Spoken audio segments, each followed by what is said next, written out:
علیکم. بفرمایید. سلام، خسته نباشید. سلامت باشید. حال شما خوبه؟ وقتتون بخیر باشه. سلامت باشید. من از ایران تماس میگیرم قربان. بفرمایید برادر عزیز. من یک دانشجو هستم، بعد اهل هیچ برنامه‌ای نیستم، یک شیعه هستم، یک شیعه خالص. یه سوالی داشتم. آیا انصاری خودتون هستید دیگه، درسته؟ بله برادر عزیز، بفرمایید. من این سوالو داشتم، چرا مسلمان‌ها چرا با هم اتحاد نمیشن؟ مشکلشون چیه؟ ببینید من یک دانشجو هستم. درست. الان من صدای شما رو ندارم آیا انصاری؟ من صدای شما رو دارم، بفرمایید. بله، من صحبت میکنم، بعد از قطع کردن فقط من جواب میخوام. باش. من یه آذری ایرانی هستم، کشورم هم خیلی دوست دارم، به همه‌شون هم احترام میذارم، حتی رهبرم خیلی دوستشون دارم. خب فقط این سوال از شما دارم آقای انصاری، چرا مسلمون ها چرا به یکدیگه اهمیت نمیدن؟ چرا به هم دیگه احترام نمیذارن؟ چرا یه شکل واحدی رو تشکیل نمیدن؟ من سوالم فقط همینه. واسه من سخته یه بچه رو جلو چشمای آدم بگیرن سر ببرن یا اذیت کنن یا آزار برسونن یا یه جنازه یه بچه رو از زیر آوار در بیارن، فقط به عنوان یک انسان. ما انسانیم. درست. ما فقط یک انسانیم. می‌خواستم ببینم چرا و چگونه میشه این مشکلات رو برطرف کرد. درست. باشه، چشم. ببینید الان شما نگاه کنید آقای انصاری، این همه کینه‌توزیایی که از کشورهای دور و بر به ما میشه و این همه حرفایی که واقعا واسه ما آدما، ما یک ایرانی هستیم، خب درست. واسه ما سخته آقای انصاری، هضم نمیشه این حرفا. ما چطور میشه عزیزانمون تو عربستان اونطوری باید از بین برن؟ برای چی؟ برای چی؟ من فقط میخوام بدونم برای چی؟ دست شما در نکنه. تشکر از شما. زنده باشید. تشکر. ممنونم، مرسی. خدا نگهدار شما. خدا نگهدار شما. ببینید برادر عزیز بزرگوار، همین آیه‌ای که من لحظات قبل از سوره حجرات خدمتتون نشون دادم، الله سبحانه و تعالی میگه که انما المؤمنون اخوه، مؤمنین برادران یکدیگر هستند. الله سبحانه و تعالی وقتی که قرآن کریم رو برای ما نازل کرد، یک اصلی رو قرار داد که قبلا در ادیان گذشته، در ایدئولوژی های گذشته، در افکار گذشته وجود نداشت و اون اصل اخوت بین انسان ها بود. همون آیه‌ای که لحظات پیش خدمتتون خوندم که الله سبحانه و تعالی میگه که یا ایها الناس انا خلقناکم من ذکر و انثی و جعلناکم شعوبا و قبایل لتعارفوا ان اکرمکم عند الله اتقاکم. یک معیار قرار داد، بهترین شما در نزد الله سبحانه و تعالی پرهیزگارترین شماست. همه شما با هم برادرید. ما یا برادر هستیم در انسانیت، آمریکایی، اروپایی، کافر، مسلمان، همه با هم در نژاد برادرن، همه نسلشون برمیگرده به آدم. فکر نکنید که مثلا اون آمریکایی یا یهودی یا اون آتش پرست یا اون بودایی یا اون گاو پرست هندو، همه اینها اصلشون برمیگرده به آدم علیه السلام. ما یک اصل مشترک در اینجا داریم به عنوان انسانیت. به خاطر همین در قرآن کریم شما چند نوع خطاب میبینید. یا ایها الناس، یا ایها الذین آمنو. یا ایها الناس خطاب بین المللی است به همه انسان ها. یا ایها الذین آمنو خاص برای مؤمنین هست. اینجا احکام است. در این احکام مسلمان ها شامل نمیشن. اسلام مثلا نمیگه یا ایها الناس نماز بخونید، یا ایها الناس شما روزه بگیرید. میگه یا ایها الذین آمنو کتب علیکم الصیام. ای مؤمنین فقط برای شماست که روزه فرض شده. نمیگه یا ایها الناس کتب علیکم الصیام، ای انسان ها برای شما روزه فرض شد. چون اونایی که مسلمان نیستن ما نمیتونیم مجبورشون بکنیم که تو هم بیا مثل ما روزه بگیر. اسلام اینو نگفته، خدا اینو نگفته، پیغمبر اینو نگفته. لا اکراه فی الدین، این جبر و زوری نیست. مادام کسی که مسلمان نیست، کسی که نمیخواد اسلام رو قبول بکنه، ما هیچ وقت اگر در طول تاریخ این کار شده، در بعضی از دورات، در بعضی از پادشاه‌ها، بعضی از خلفا، چه در زمان امویات، در زمان عباسی این کارو کردن، کارشون اشتباه بوده، ربطی به اسلام نداره. مثل که امروز خیلی از اعمال من و شما برادر عزیز ربطی به اسلام نداره. اسلام به ذات خود ندارد عیبی، عیب که از در مسلمانی ماست. ما برای اینکه با هم دیگه اخوت داشته باشیم، برادری داشته باشیم و دشمنی در بینمون نباشه، باید برگردیم به اصل اسلام. رسول الله صلی الله علیه و آله و سلم در حجة الوداع یک حج کردن. رسول الله صلی الله علیه و سلم به نام حجة الوداع معروف است. سخنان خیلی زیبایی در خطبه‌ای که در منی داشتن و در مکه داشتن ایراد نمودن که در این خطبه ها و در این سخنان رسول الله صلی الله علیه و سلم یک سری از اصول اخوت و برادری و مساوات رو مطرح کردن. مثلا میفرمایند لا فرق بین عربی ولا اعجمی ولا ابیض ولا اسود الا بالتقوى. میگن بین ایج عرب و عجمی و بین ایج سیاه و سفیدی فرقی وجود نداره مگر به تقوا و پرهیزگاری. هیچ کس بر هیچ کس برتری نداره.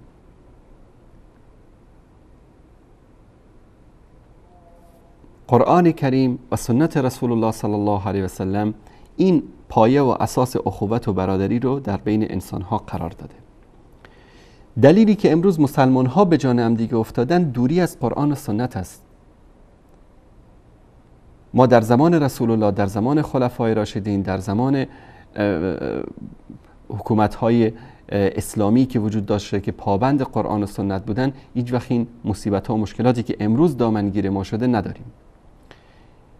شما تصور بکنید چرا امروز مسلمان ها با هم دیگه درگیرن. همین مملکت ایران، سران دین و مذهب شما آیات اعظام و حجج اسلام بدون استثناء، بعضیاشون ظاهر میشن در شبکه‌هاش این حرفا رو میزنن، بعضیاشون در خفا این حرفا رو میزنن و اونی که در شبکه‌ها و در منبر این حرفا رو نمیزنه کتاباشو برید ببینید حتما این مسائل توش هست.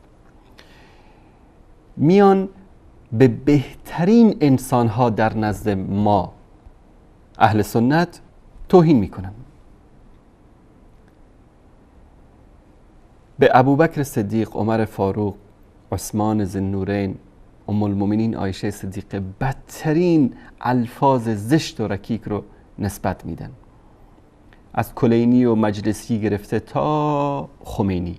همین خمینی، بله خمینی، همین خمینی که هفته وحدت درست کرد، همین خمینی که داد میزد از وحدت بین مسلمان ها، بین شیعه و سنی، شما پشت سنی نماز بخوانید انگار پشت پیامبر نماز خوندید و از این مسائلی که شاید شما هم زیاد شنیده باشین.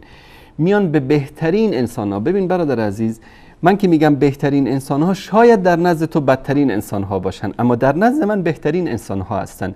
مثلا پدر و مادر بزرگوار شما در نزد شما بهترین انسان ها هستن، شما بهشون احترام دارید، اما من شاید این احترام رو به پدر و مادر شما نداشته باشم، اما هیچ وقت به خودم اجازه نمیدم که به پدر و مادر شما توهین بکنم.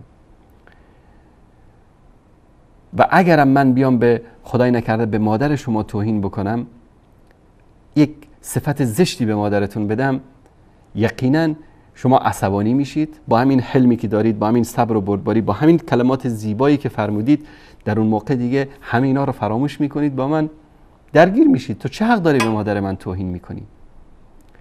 والله الذی لا اله الا هو، قسم به الله متعال، عایشه رضی الله تعالی عنها برای ما از مادرانمون، پدرانمون، فرزندانمون، از همه قوم و قبیله و کشور و اصل و نسب و هر چی که داریم قدر و منزلتش بالاتره. ام المؤمنین عایشه صدیق، الله سبحانه و تعالی میگه النبی اولی بالمؤمنین من انفسهم و ازواجه امهاتهم. پیامبر از نفس شما برای شما عزیزتر است، اولاتر است و همسران پیامبر مادران مؤمنین هستند. پیامبر رو من از نفس خودم بیشتر دوست دارم و همسر پیامبر مادر مؤمنین رو و همسرانش همه رو، مادران مؤمنین رو، از همه اهل و عیال و زن و فرزند و قوم و قبیله و کشور و از همه چیز بیشتر دوست دارم. وقتی که تو میایی به ام المؤمنین عایشه صدیقه توهین میکنی، بعد من بگم که خب من با شما هیچ مشکلی ندارم، ما شما دوستیم، رفیقیم، وحدت است، اخوت است، برادری است. نیست برادر، نیست. شما چرا میخواید به زور؟ این برادری به زور امکان نداره. قلب من نمیتونه به تو نزدیک بشه وقتی تو به مادر من توهین میکنی. مادری که مادر بیش از 1 میلیارد مسلمان است، یک اقلیت کوچکی به عنوان شیعه اگر قبول ندارن که ایشون مادر مومنین هستن، منکر قرآن هستن، این ربطی به ما نداره. بیش از 1 میلیارد مسلمان حاضرن که جانشون رو فدای عایشه بکنن. خب وقتی که شما میان بزرگانتون به این من یکی رو نام میبرم، شما به همه توهین میکنید. اگر شما نکنید این از اخلاق و بزرگواری شماست، اما علمای شما، دین شما، اصل دینتون بر این است، پایه و اساس دینتون بر توهین به خلفای راشدین، به امهات المؤمنین است. چطور توقع دارید که ما با شما برادر باشیم؟ من به عنوان مثال همین خمینی چون ذکرشو کردم، چون اگر بگیم والا کلینی گفته، مجلسی گفته، جزایری گفته، این گفته، شیخ مفید گفته، خب اینو میگن اینا گذشته ها بودن، حالا غلطی کردن، به ما ربطی نداره. همین خمینی که این همه جمهوری اسلامی و داد از اسلام و اخوت و برادری میزنه، همین خمینی میاد به ام المؤمنین عایشه صدیقه رو چه توهین میکنه. اگر باور نمیشه برادر عزیز بزرگوار، در بازار هست، برو کتاب الطهاره جلد 3 تالیف الفقیه المحقق آیت الله العظمی الامام الخمینی، مؤسسه تنظیم و نشر آثار امام خمینی هم این کتاب رو چاپ کرده. در اینجا در صفحه 457 در اینجا در مورد نواسب صحبت میکنه. به این مناسبت به شما بگم که نواسب در نزد علمای شما هر کسی که شیعه نباشه ناسبی است، هر کسی که میخواد باشه.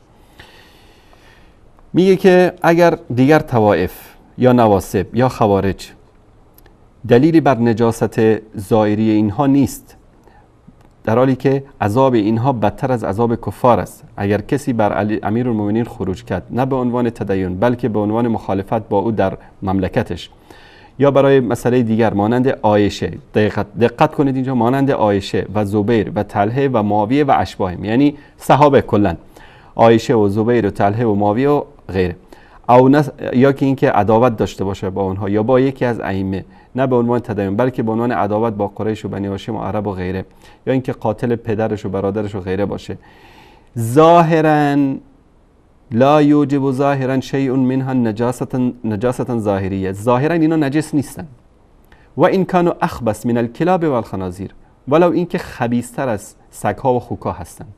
یعنی علیاذ بالله عایشه و زبیر و طلحه و اینا در نزد معاویه، در نزد خمینی، طبق این فتوایی که داده، نجستر، خبیث‌تر از سگ‌ها و خوک‌ها هستن، اما ظاهرشون نجس نیست، در حالی که از خوک‌ها و سگ‌ها هم نجستر هستن. این در کتاب این هاست. در کتاب کی؟ در کتاب امام خمینی، مؤسس جمهوری اسلامی. الان تو رو به خدا برادر عزیز، من بیام بگم خدای نکرده مادر شما از این کلمات زشتی که اینجا، بعد به شما بگم که خب بیننده گرامی بی ما شما برادریم، اصلا آیا قلب شما به من نزدیک میشه؟ آیا اصلا شما در وجود خودتون برادری و مساوات و مودت نسبت به من احساس میکنین؟ غیر از این در کتاب‌های اینها، یعنی ما میگیم که ما قرآنمون، سنتمون، پیامبرمون، همه اینا اساس وحدت هستن، بیایید بر این اساس با هم دیگه وحدت بکنیم، در حالی که اینها در کتاب‌هاشون، این کتاب الانوار النعمانی است، احمد جان نشان بده، الانوار النعمانی سید نعمت الله جزاری، که همین آقای خامنه‌ای شما هر سال سالگردشون رو برگزار میکنه و خودش هم رسما پیام میده، صفحه 278 جلد 2.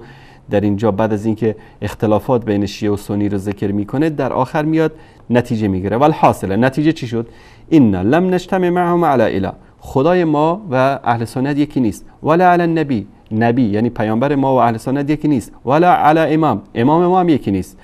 و ذلك به این چرا؟ چون که انهم یقول ان ربهم هو الذي كان محمد صلی الله علیه و سلم نبیه و خلیفته بعد و ابوبکر، به خاطر این که میگن که خدای اونها کسی است که محمد صلی الله علیه و سلم پیامبرش است و خلیفش ابوبکر است.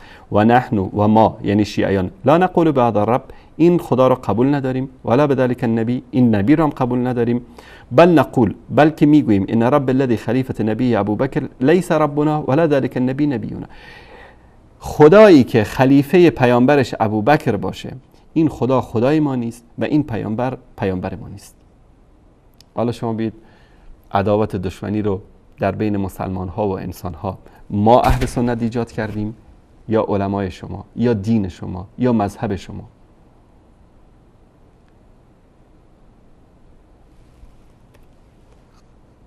المصباح الفقاحه از آیت الله سید ابوالقاسم خویی، یکی از مراجع بزرگشون، در مورد غیبت ببینید. ما حکم غیبت رو لحظات پیش بیان کردیم، اما اینا چی میگن؟ اگر کسی انکار بکنه یکی از امامان را، جازت غیبتو للوجوه، غیبتش جایز است. چرا؟ دلیل میاره. ثبت فی الروایت، در روایت ثابت است، و در ادعیه و در دعا و زیارتنامه ها، جواز لعن المخالفین، جایز است که مخالفین رو لعن بکنیم، و وجوب البراءة منهم، از اونها اعلان براءت بکنیم، و اکثار السب علیهم، به اونها زیاد فحش بدیم، و اتهامهم، و اونها رو متهم بکنیم، و الوقیعة فیهم، به اونها به اصطلاح غیبتشون رو بکنیم، تهمت بهشون بزنیم. ای غیبتشون بکنیم، لانهم من اهل البدع والریب، که اونا از اهل بدعت و شک هستن. بل لا شبهة فی کفرهم، بلکه شکی نیست که اینها کافرن. یعنی انکار الولایه والائمه حتی واحد منهم، و اعتقاد به خلاف غیرهم مانند عقاید الخرافیه که جبر یوجب الکفر و زندقه، که سبب کفر و زندقه میشه. این در کتاب های شما هست که در این مورد اومده. در مورد اقوام، در مورد ما اینجا آیات سوره حجرات رو وقتی خدمت شما میخوندم، در مورد تمسخر کردن، توهین کردن به اقوام و قبایل مختلف صحبت میکردیم. در کتاب های اینها پر هست از اهانت به اقوام و قبایل مختلف. کتاب کافی صحیح ترین کتاب در نزد شما شیعیان است. شاید شما برادر عزیز بگید نه من این خرافات رو قبول ندارم، من دست شما رو میفشارم، پیشانی شما رو میبوسم، میگم شما برادر مؤمن و مسلمان من هستید، اگر شرک به الله سبحانه و تعالی نیارید از اهل بهشت و ان شاء الله مورد رحمت و مغفرت الله قرار میگیرید. شما شاید بگید من این چیزا رو قبول ندارم، اما این کتاب های شماست، دین شما بر اساس این بنا شده، این ولایت و امامتی که بهش اعتقاد دارید از این کتاب ها ثابت شده. اگر این کتاب ها رو، این مطالب رو قبول ندارید، یعنی شما امامت و ولایت و علی و فاطمه و اهل بیت علیهم السلام رو هیچ کار قبول ندارید، امامتشون رو، چون اینا از طریق همین کتاب ها ثابت شده. این کتاب کافی است، صفحه دومش، اینم سال چاپش، از این کتاب های بسیار معروفشون هست. در این کتاب در مورد اقوام و قبایل مختلف صحبت میکنه. ببینید در اینجا یک روایتی دارن.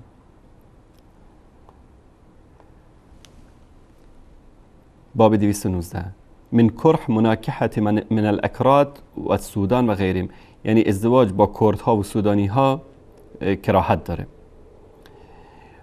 از امیر المؤمنین علی علیه السلام به دروغ تهمت بستن به علی، روایت کردن ایاک و نکاح الزنج فانه خلق مشوه، با سیاها ازدواج نکنید که اینا مخلوقان مشوه هستن، یعنی ناقص الخلقه به اصطلاح، مشکل دارن. از ابی عبدالله امام جعفر صادق روایت کرد لا تناکح الزنج والخزر فان لهم ارحاما تدل على غیر الوفا، با سیاها و با کسایی که در علوش خزر زندگی میکنن ازدواج نکنید که ارحام اینها دلالت میکنه به غیر، یعنی زنهای اینا فاحشه هستن به زبان عامیانه و واضح، یعنی با زنهای اینا ازدواج نکنید که اینا زنهاشون فاحشه، خیانت میکنن به شوهراشون. والهندو و هند و سند، یعنی هند کجاست؟ هندوستان امروزی، تصور کنید بیش از 1 میلیارد انسان. و سند پاکستان امروزی بیش از 200 و چند میلیون. والقند افغانستان امروزی، قندهار.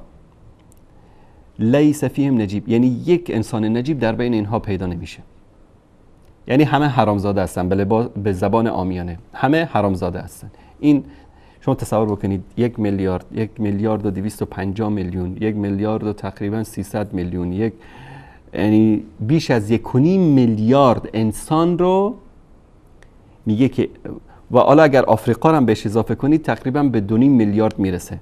اگر سیاهای دنیا رو حساب بکنید تقریبا با این اندو پاکستانی ها حدود به 3 میلیارد میرسه. 3 میلیارد جمعیت دنیا رو میگه زنهاشون فاحش است، مرداشون حرامزاده است. این در کتاب کافی میگه. خب الان شما بیاید بگید خب برادر عزیز قنداری بیا ما با تو برادریم، خب این روایت در میاره میزنه به صورت میگه خب تو کتابتون این مسائل اومده.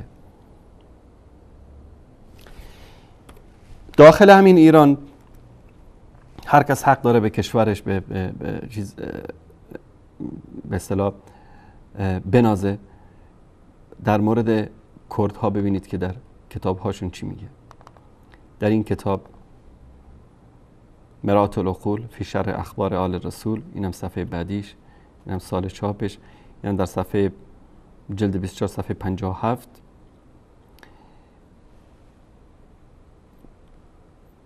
در احمد ابن ابی عبدالله غیر انه کتب الیه یسأل عن الاکراد، در ایشون نوشتن در مورد اکراد پرسیدن در نامه، فکتب الیه لا تنبهوهم الا بحد السیف، اینها هوشیار نمیشن الا به ضرب شمشیر، یعنی کشته بشن.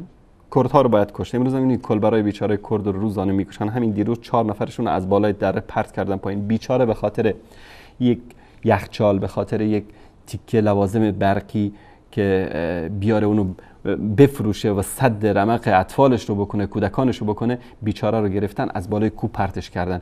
به خاطر چی پرتش میکنن از بالای کوه؟ والله به خاطر دفاع از نظام جمهوری اسلامی نیست، به خاطر نفاذ قانون نیست، به خاطر که همون اجناس برقی که با خودش داره اون رو بگیرن غصب بکنن، خودش از بالای کوه میدن. 4 نفر از کلبران کرد همین دیروز انداختن و کشتن.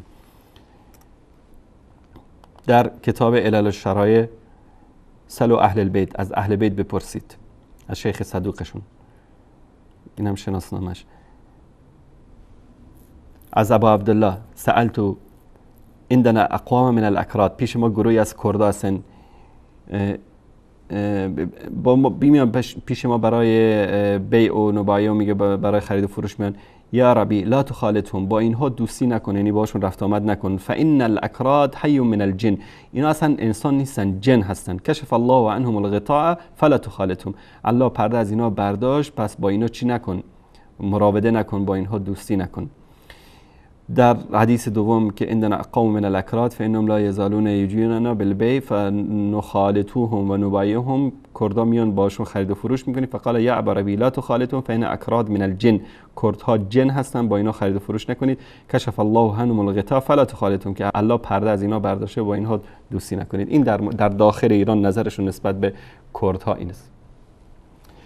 این در مورد کردها. در مورد سیاها، در مورد همین قضیه الان وجود داره در داخل ایران. شما تصور بکنید این روزنامه رسمی اینها است، احمد جان نشان بده، خبرگزاری فارس، پیوند عضو ایرانی به افاقنه امکان پذیر نیست. در کشور سعدی که میگه بنی آدم اعضای یکدیگرند که در آفرینش یک گوهرند، چو عضوی به درد آورد روزگار، دیگر عضوها را نماند قرار، تو که از مهنت دیگران بیغمی، نشاید که نامد نهند آدمی. در کشور سعدی، در کشور حافظ، پیوند عضو ایرانی به افاقنه امکان پذیر نیست. برادر عزیز، از کدوم وحدت داری صحبت میکنی؟ از کدوم محبت داری صحبت میکنی؟ امروز در عراق مسلمان ها رو تیکه تیکه کردن، تفرقه انداختن، همین آخوندهای شما. امروز در سوریه بیش از 400,000 انسان رو قتل عام کردن، بیش از 30,000 کودک رو کشتن. به خاطر چی؟ به خاطر که خامنه ای این آتش قدرتش رو خاموش بکنه، به خاطر اینکه 4 تا گرگ زده سپاه پاسداران و حزب الله رو فرستادن اونجا تا این هلال شیعه و تمدد انقلاب اسلامیشون رو در اونجا تثبیت بکنن. شما فکر میکنید ملت سوریه، مردم سوریه این جنایت های سربازان خامنه ای رو در سوریه فراموش میکنن؟ در پاکستان، در افغانستان، در آفریقا، در یمن، در عربستان، در هر جا دارن جنایت میکنن به نام دین. جالب است که رسانه هاشون، رادیوشون، تلویزیونشون بعد همه چیزو میندازن به گردن عربستان، این کرده و وهابیت این کرده و فلان کرده. خودشون میکشن، خودشون تجاوز میکنن، خودشون اهانت میکنن، بعد گناه رو میندازن گردن دیگه. و اگر گروه های تندرو مانند داعش، ما قبولشون نداریم، نه عمل کردشون رو، نه اعتقاداتشون رو، نه روششون رو، بارها هم گفتیم، بارها اینو تاکید کردیم، اما اینها حتی ما رو که بخوان بزنن، جوابی در مقابل حرفای ما نداشته باشن، متهم میکنن که اینا داعشی هستن. به هر صورت یک نکته رو بارها گفتیم، بازم تکرار میکنیم که در مقابل اینها در عراق، داعشی‌ها با همه جرم و جنایتی که مرتکب شدن، هیچ وقت به اندازه این حشد شعبی و حکومت شیعه عراقی و سپاه پاسداران و حزب الله لبنان و اینها مردم بیگناه رو نکشتن. اینها مردم بیگناه رو میکشن. هر جا رو که میگیرن کودکان من فیلماشو نشون دادم 14 15 ساله رو تیرباران میکنن، زیر تانک میکشن به خاطر اینکه سنی است. این حق است انسان باید بگه والله یک شیعه بیاد دشمنی ما با روافض، با مدعیان دروغین تشیعی هیچ وقت سبب نمیشه که ما تهمت بهشون بزنیم، دروغ بهشون ببندیم. حق رو میگیم. اما جنایاتی رو که اینها دارن مرتکب میشن در سوریه و در عراق و در یمن، باور به خدا بکنید که اسرائیل در فلسطین در طول 70 و چند سال نکرده. برید از روز اشغال فلسطین تا همین الان آمار بگیرید که چند کودکای فلسطینی که در مقابل سربازان اسرائیلی با سنگ، با کوکتل مولوتوف، با اینها مقابله میکنن، چند تا اینها رو سربازای اشغالگر صهیونیستی به شهادت رساندن. در مقابل جنایات سپاه پاسداران ایران در سوریه عددی محسوب نمیشه. با گاز کلور کشتن، با بمب‌های آتش‌زا کشتن، با بمب‌های خوشه‌ای کشتن، اسرا را قتل عام کردن، به زنها در زندان‌ها، در خونه‌ها جلوی شوهراشون تجاوز کردن. شما تصور میکنید برادر عزیز که فردا ملت سوریه بیان بگن ما با ملت ایران برادریم؟ شما فکر میکنید ملت افغانستان جنایات حزب وحدت رو که از طرف سپاه پاسداران ایران مستقیما کمک میشد در دوران جنگ‌های داخلی فراموش کردن؟ فراموش نکردن. امروز سکوت ملت افغانستان علامت این نیست که فراموش کردن. در همین مناطق کابل و پغمان زنهای اهل سنت رو در زیرزمینی‌های مراکز و قرارگاه‌های حزب وحدت شیعه طرفدار ایران لخت کرده بودن، بهشون تجاوز میکردن. روزی هم که از اون مناطق فرار کردن، سینه‌های زنها رو بریدن و رها کردن در اونجا. مردهای اهل سنت رو در داخل کانتینر مینداختن، آتیش میزدن، اطراف کانتینر آتیش روشن میکردن. شما ملت افغانستان فراموش کرده این جنایت ها رو؟ این رفسنجانی که چند روز پیش گور به گور شد به اسفل السافلین رفت، شما فکر میکنید ملت افغانستان فراموش کرده که در دوران جنگ افغان ها با روس ها همین رفسنجانی مجاهدین افغانستان رو در مرز افغانستان ایران دستگیر میکردن، تحویل KGB سازمان استخبارات اتحاد جماهیر شوروی میدادن؟ فراموش نکردن این چیزا رو. ملت عراق و اهل سنت عراق هم جنایات قاسم سلیمانی و سپاه پاسداران در عراق فراموش نکردن و نخواهند کرد. ملت یمن هم فراموش نمیکنن. برادر عزیز و بزرگوار، همین 35 سال پیش، 37 سال پیش، همین کشور ایران با همه کشورهای دنیا دوست بود. روزی که پادشاه عربستان ملک فیصل فوت کرد، ایران 3 روز عزای عمومی اعلان کرد و روزی که شاه ایران به عربستان رفت، مرد و زن عربستان در خیابانها برای استقبالش اومده بودن. یک کمی فکر بکنید چرا امروز ملت ایران، حکومت ایران منفورترین ملت شده در نزد بقیه ملت ها؟ امروز عربستانی ها از شما متنفرن، کویتی ها از شما متنفرن، اماراتی ها از شما متنفرن، لبنانی ها از شما متنفرن، سوری ها از شما متنفرن، عراقی ها از شما متنفرن، پاکستانی ها از شما متنفرن، افغان ها از شما متنفرن، یهود و نصارا از شما متنفرن، آفریقایی ها متنفر، اروپایی ها، آمریکایی ها، همه از شما متنفرن به خاطر 4 تا آخوندی که امروز در رأس قدرت قرار گرفته، ملت ایران رو بدنام کرده، اسلام رو بدنام کرده. این ملتی که سالها، هزاران سال تاریخ داشته، امروز یکی از بدنامترین ملت ها در نزد مسلمان ها، در نزد غیر مسلمان ها شده به سبب 4 تا آخوند زندیق و کثیفی که امروز در رأس حکومت هستن. اگر یک کمی تفکر بکنید، سبب بدبختی و مشکلات اسلام و ایران و جهان اسلام همین غده سرطانی است که به نام ولایت فقیه داره در ایران حکومت میکنه، که امیدواریم الله متعال شر اینا را از سر امت اسلامی دور بکنه.